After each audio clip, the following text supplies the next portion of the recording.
Assalamualaikum, salam Malaysia Madani. Kanta 744 dimulakan dengan rangkuman berita-berita utama hari ini. Rinciannya dalam segmen Esensi. Surat tawaran haji bagi 2023 akan dikeluarkan secara berperingkat bermula Rabu ini semakan tawaran melalui aplikasi Tijari. Seramai 31,600 jemaah terpilih dengan keutamaan kepada bakal haji bagi giliran tahun 2020, seterusnya 2021, 2022 dan 2023. DH juga akan tanggung bantuan kewangan haji berjumlah lebih 400 juta ringgit. Ia bagi menampung sebahagian kos ibadah tersebut tahun ini. Bantuan hanya kepada jemaah muassasah terpilih bakal haji kali pertama dalam kalangan B40 dan M40. Inisiatif Rahmah dalam sektor insurans mendapat reaksi positif pemain industri. Ini bagi membolehkan rakyat menikmati kadar perlindungan yang lebih berpatutan. KPDN akan melaksana libat urus dengan syarikat terlibat dalam masa terdekat untuk merealisasikan cadangan insurans Rahmah. Turut dirancang inisiatif serupa dalam sektor perbankan. RM4 juta diperuntuk Mawib bagi program Iftar Rahmah Ramadan dengan kerjasama Jawi. Program berbuka puasa secara percuma ini melibatkan 70 buah masjid dan surau terpilih di seluruh wilayah persekutuan. Ia dijangka beri manfaat kepada 21,000 penerima setiap hari. PDRM terima sumbangan 6 kenderaan pacuan 4 roda daripada Tenaga Nasional Berhad TNB. Ia bagi membantu tugasan operasi agensi itu. Selain kenderaan itu, TNB turut menyumbang 25 buah kontena sebagai penyimpanan barang rampasan. Keberangkatan Yang di-Pertuan Agong Al-Sultan Abdullah ke istiadat perbarisan peringatan Hari Polis ke-216 hari ini mampu beri impak besar kepada moral dan motivasi pasukan polis. Kementerian Dalam Negeri menyifatkan keberangkatan Seri Paduka sebagai kenangan berharga. Ia mendorong warga PDRM untuk lebih kompeten, komitmen dan profesional sesuai dengan tugas hakiki. Baik elak tragedi tanah runtuh seperti di Batang Kali berulang, proses pemutihan perlu dilaksana terhadap tapak perkhemahan seluruh negara. Ini bagi memastikan pengusaha tapak perkhemahan memenuhi syarat pengoperasian dalam garis panduan perancangan tapak perkhemahan yang bakal dimuktamad akhir bulan depan. Tangani masalah keciciran murid, Sekolah Model Khas Komprehensif 11 K11 akan diperluas di seluruh negara. Setakat ini hanya Pahang dan Sarawak memiliki sekolah model khas K11 yang beroperasi dengan baik. 3 sekolah yang masih terjejas banjir di Johor akan segera dibuka selepas kerja-kerja pembersihan selesai. Ini membabitkan SK Sri Nasib di Batu Pahat, selain SK Sri Mendapat dan SK Tanjung Sembrong pada Raja. Baik, program ramalan dan amaran banjir PRAB mampu hebah ramalan banjir seawal 2 hari sebelum kejadian. Program dijalankan di seluruh negara melibatkan 41 lembangan sungai. Dan JPS kini sedang membina 526 stesen siren amaran banjir di seluruh negara secara berfasa.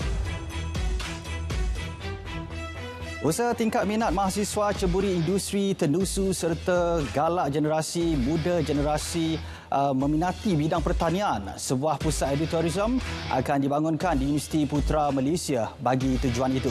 Kerjasama strategik UPM dan FarmFresh Berhad tersebut mampu memberi nilai tambah khususnya pembangunan bakat sektor agro. Baik, Kementerian Pendidikan Tinggi melancarkan Anugerah Tokoh Siswa 2022 malam ini di Putrajaya. Anugerah berprestij itu mengiktiraf pencapaian golongan mahasiswa di seluruh negara. Dan wartawan Fauzura Yusof ada perinciannya. Fauzura, silakan. Azam, 20 buah anugerah bakal dipertandingkan merangkumi kategori kepimpinan, kesukarelawanan, keusahawanan dan juga kebudayaan, termasuk anugerah utama hari ini dipertandingkan iaitu Anugerah Menteri Pendidikan Tinggi sempena Majlis Anugerah Tokoh Siswa 2022 yang mana sekejap lagi akan disempurnakan oleh Menteri Pendidikan Tinggi kita iaitu Datuk Seri Muhammad Khalid Nordin di Dewan Zabah Kementerian Pendidikan Tinggi tertinggi di Putrajaya hari ini. Sekejap sahaja lagi kita nantikan. Dan kalau saya boleh katakan, ini merupakan anugerah yang cukup berprestij bagi mengiktiraf sumbangan dan juga pencapaian mahasiswa, sama ada di peringkat tempatan ataupun antarabangsa, yang mana pemenang-pemenang telah pun mempamerkan kecemerlangan penglibatan secara langsung dalam aktiviti ataupun program pembangunan modal insan yang menyumbang kepada penyerlahan potensi mereka dari segi pengetahuan, kemahiran dan juga sahsiah. Dan majlis kali ini merupakan tahun ke-8 diadakan di Putrajaya.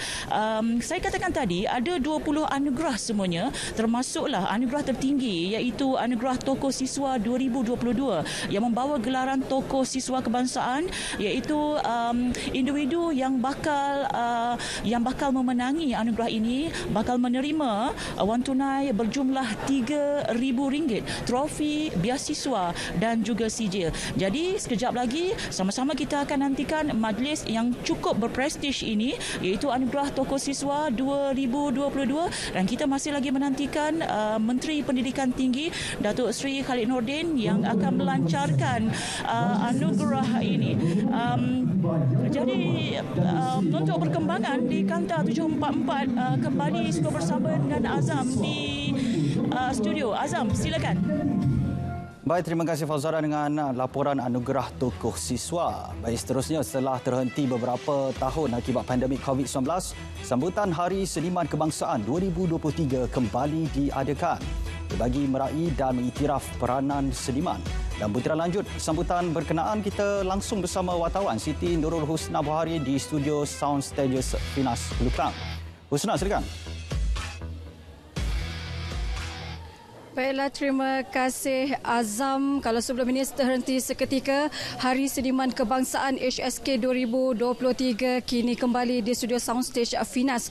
Kalau sebelum ini ia disambut pada 29 Mei dan kini telah pun dianjak ke 22 Mac bersempena Hari Kelahiran Seniman Agung Tan Sri P. Ramlee, dan sambutan ini juga telah disambut sejak tahun 2007. Tak lain tak bukan bagi meraihkan dan mengiktiraf peranan dan juga sumbang bakti seniman kepada industri perfilman negara.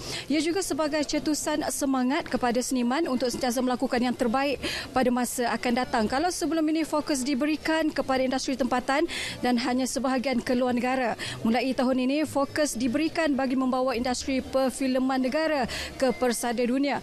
Pastinya sambutan diisi dengan beberapa pengisian, namun paling menarik langkah proaktif Finas dengan membawa pelabur dan penggiat industri luar negara bagi berkongsi idea serta teknologi terkini yang dapat dimanfaatkan pengkarya tempatan. HSK 2023 turut dijadikan platform bagi membawa pelaburan luar negara ke dalam Malaysia. Elemen nostalgia pada malam ini sebagai penghargaan kepada seniman agung Allahyarham Tan Sri P. Ramlee juga menjadi simbol sambutan pada malam ini. Jadi tidak hairanlah kalau di sekitar saya kita dapat melihat tetamu lelaki kebanyakannya bergaya seperti P. Ramlee dan tetamu wanita digalakkan memakai kebaya. Untuk maklumat semua, sejak jam 7 tadi telah ramai penggiat seni perfilman juga telah hadir bagi meriahkan program yang dijadualkan berlangsung pada jam 8 malam dengan kehadiran Menteri Komunikasi Digital Fahmi Fadzil. Program malam ini akan dimeriahkan dengan persembahan artis dari Persatuan Kebajikan Artis Legenda Malaysia seperti Syahrudin Tambi, Aspalela Abdullah, Muhaini Suratman, Zalifah Ibrahim, Syah Farid, Sabri Fadil, Junainah M. Amin, Winnie K dan ramai lagi. Itu adalah antara apa yang dapat saya kongsikan bersama anda dalam Kanta 744. Oleh itu kita kembali bersama dengan Azam di studio. Baik, terima kasih Husna dengan laporan Hari Seniman Kebangsaan. Baik, Pusat Respons Kem Kebangsaan NSRC bakal beroperasi 24 jam. Ini selaras penambahan peruntukan RM10 juta menerusi Belanjawan 2023 bagi pusat operasi yang menyelaras tindak balas pantas terhadap penipuan kewangan dalam talian itu.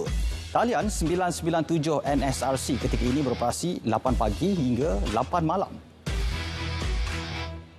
Baik, Polis Pulau Pinang buka 831 kertas siasatan penipuan dalam talian dari awal tahun ini sehingga semalam. Jumlah kerugian membabitkan RM24 juta. Kes pecah amanah, pemalsuan dan lain-lain pula merekodkan 110 kes dengan jumlah kerugian RM26 juta. KPDN Pulau Pinang tahan 4 buah lori yang dipercayai menjalankan kegiatan penyeludupan diesel Optiris pada hujung minggu itu berjaya membendung 10,600 liter diesel bersubsidi yang diseleweng. Nilai rampasan diangkar RM134,000. Polis Terengganu akan menubuhkan pasukan khas bagi menangani aktiviti penyeludupan dan penjualan mercun sepanjang Ramadan ini. Aktiviti seumpamanya dilapor meningkat setiap kali musim perayaan dan berisiko terhadap keselamatan orang ramai. Indeks jenayah di Langkawi catat tren penurunan. 247 kes direkodkan tahun lalu berbanding 263 kes tahun sebelumnya. Meskipun kes berkurang, kawalan keselamatan akan terus dipertingkat. Johor catat kenaikan lebih 20% kes kesihatan mental dan gangguan emosi sejak pandemik COVID-19 melanda. Seramai 57,875 pesakit kes kesihatan mental dan gangguan emosi disaring tahun lalu berbanding 35,951 pesakit pada 2021. Antara punca dikenal pasti kehilangan pekerjaan dan juga isu kewangan.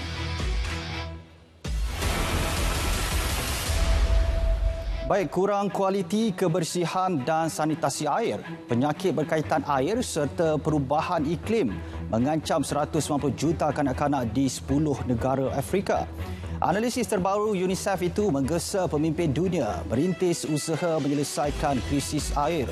Ia menjelang persidangan air PBB yang bermula Rabu ini. Laporan turut mendedahkan penggunaan air yang berlipat ganda berikutan kepesatan kemajuan sejak 2 dekad lalu menyebabkan kekurangan sumber di kebanyakan negara terutamanya di Afrika. Baik di Sydney, Australia, penduduk kota Menindee menggesa kerajaan tempatan bertindak segera melakukan pembersihan sungai. Ini susulan penemuan ribuan ikan mati di Sungai Darling. Pihak berkuasa alam sekitar memaklumkan tahap oksigen rendah menjadi punca insiden tersebut. Aliran air lemah, kualiti air yang buruk dan perubahan suhu mendadak menjadi punca kejadian sama di sungai itu pada 2018 dan 2019. Perdana Menteri Thailand Prayut Chan-o-cha bubar Parlimen hari ini. Pilihan raya umum ditetapkan pada bulan Mei.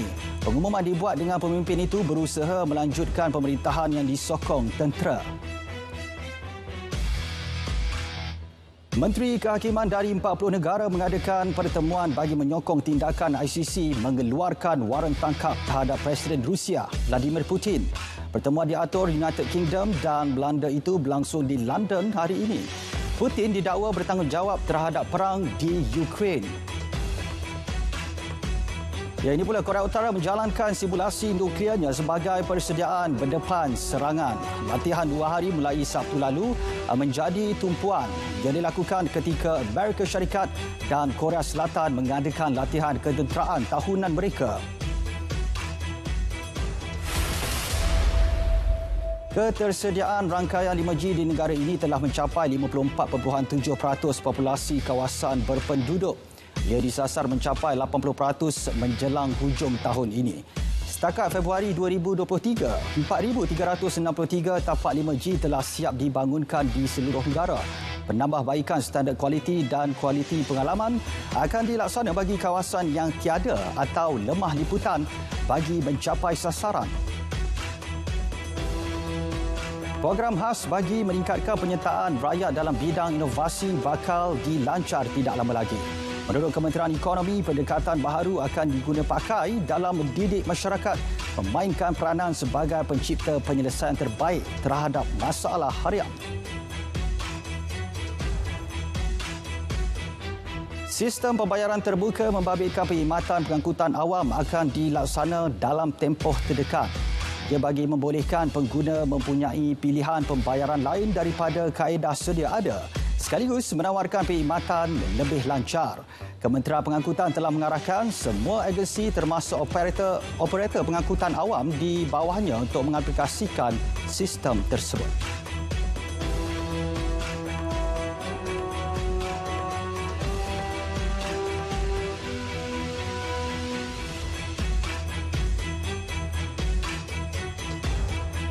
Baik saudara, paparan itu mengakhiri Kanta 744. Ikuti berita perdana selepas ini untuk paparan berita komprehensif. Saya Zamri Hussein, dengan itu salam Malaysia Madani.